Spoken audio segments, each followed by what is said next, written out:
ওমরে ফারুক রাদিয়াল্লাহু তাআলা আনহু 2 নম্বরে জান্নাতে সার্টিফিকেট। তারপরে ইন্তেকালের সময়ও নামাজ ছাড়ে না। যখন নামাজে দাঁড়ায় গেল ইন্তেকালের আগ মুহূর্তে, আল্লাহু আকবার, আবু লুলু নামক লুকায় ছিল মসজিদের ভিতরে, ছুরি দিয়ে আঘাত করলো নামাজের ভিতরে।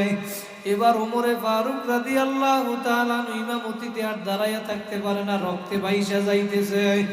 যতক্ষণ পর্যন্ত দাঁড়াইয়া ছিল ততক্ষণ নামাজ ছাড়ে নাই।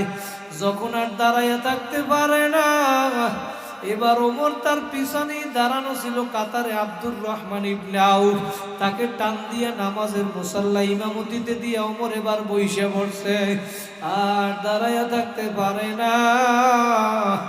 সাহাবীরা এবার নামাজ ছাইরা ওমর রাদিয়াল্লাহু তাআলা আনহুকে ধরবে এই অবস্থা পেরায়। তখন ওমর রাদিয়াল্লাহু তাআলা আনহু ডাক দিয়া বলে, সাহাবীরা নামাজ শেষ না কইরা আমারে ধরতে আসবা না। যদি আমার ওমরের জীবন চলিয়াও যায় তারপরেও তোরা নামাজ ছাড়বা না। জোরে বলেন আল্লাহু আকবার। ইন্তেকালের আগ মুহূর্তেও নামাজ ছাড়ে না আমিরুল মুমিনিন, অর্ধেক দুনিয়ার রাজা, বাংলাদেশের মতো 200 রাষ্ট্রের রাজা।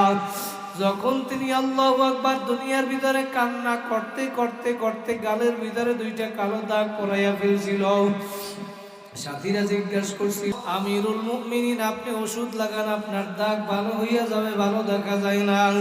ওমরে ফারুক রাদিয়াল্লাহু তাআলা আনহু বলছিল, সাথীরা আমার মাওলা যদি কিয়ামতের ময়দানে ধরে, ওমর তুই আমার দরবারে ঘি নিয়ে আসছ, সেই দিন আমি ওমর কি জবাব দিব? আমি আল্লাহর কাছে বলবো, মালিক তোমার জাহান্নামের ভয়, তোমার আযাবের ভয়।